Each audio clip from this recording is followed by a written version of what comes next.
Hi everyone, I'm Frida and I'm back with another video. In this video we're going to make this Goldfinch Cloisonne Enamel pendant. But first I would like to let you know that my new beginner-friendly course on Patreon is out. In this 3-part course we are making this beautiful Cloisonne Enamel trillium piece. It's a very detailed course. I go into more explanation about this beautiful process. If you do this course, you're going to be able to follow me step by step, and at the end you're going to end up with a beautiful Cloisonne enamel piece. The link to the collection of these 3 videos are going to be in the description. Let's start today's project. I had this copper disc pre-cut already with little hanging pieces. I cut off those and that's what I'm using for the base. I filed the edges and I domed the piece to prevent warping. After that, I applied black counter enamel on the back and fired it off camera. I pickled it, and when it was clean, I applied the clear fuse on the front. I fired it with my torch and I fired it as long as the copper oxides dissolved in the clear fuse. I ran out of Cloisonne wires, so I had to roll some in my rolling mill. Cloisonne wires are flat wires and they stand on their edges. They are made out of round wires. I formed them with pliers and tweezers to follow my design. These adorable small birds are called the American Goldfinch. They live here where we are in southern Arizona and I see them sometimes. Did you know that Arizona has a very diverse bird life, attracting birdwatchers from around the world? I can say that it's probably true. We have so many birds and they're really active and really noisy, especially in the morning hours. I put these wires on a sticky tape to hold them in place until I'm ready to put them on the surface of the base. I sped up this footage a lot because this part of the process takes a long time. You definitely need patience to learn Cloisonne enameling, but if you like to work with your hands, this can be a beautiful technique to learn. I'm almost done with this part of the process, but before I finish, I wanted to show you Lilo Dingo. A little update. He is 7 months old and he is in the defiance stage now, so he doesn't want to listen. I'm happy that I put my wires on a sticky tape because I had to finish the work for today.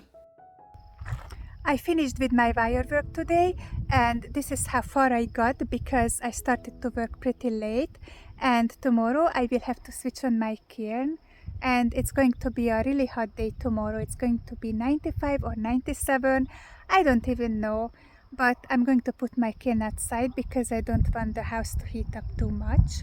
And now I'm enjoying my evening walk. The sun just set, it's behind the hills and it's gorgeous. I just hope I won't meet a rattlesnake. I didn't meet a rattlesnake, but I met this guy who was like the size of my palm. They look scary, but actually they're pretty harmless. I continued the work the next day with putting silver foils on the base. I did this because I wanted the colors to appear brighter at the end. When it was covered with the foil, I fired it in my kiln, so the silver foil got stuck in the melted base coat. Now we have to apply a layer of clear for silver on the foil. When it was nicely covered with powdered enamel, I fired it in my kiln off camera. The next step was putting the wires on the base. This is one of the hardest part of this process, I think. I have to figure out where the wires should go and there is no drawing here to help. I usually start with the biggest wire or with a wire from the middle of the design. I use glue to hold the wires in place until the next firing. When all the wires were in place, I waited the glue to dry and I fired it in my kiln off camera. After I fired it, I needed a break. The weather actually cooled off a little bit, some clouds gathered, so I was happy. I decided to make a tea and I've chosen hibiscus tea for today.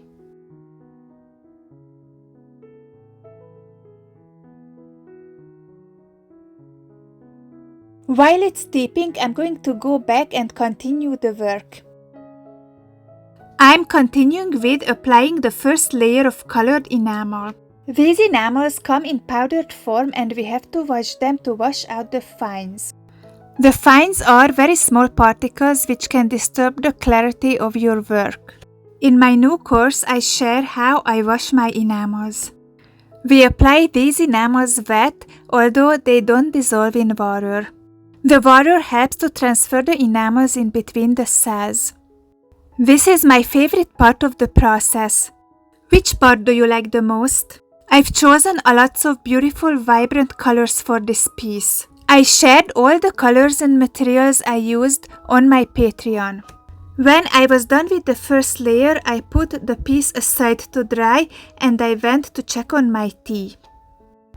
It was a little bit hot and maybe too sunny, but I needed a change of scenery, so I sat outside a little bit.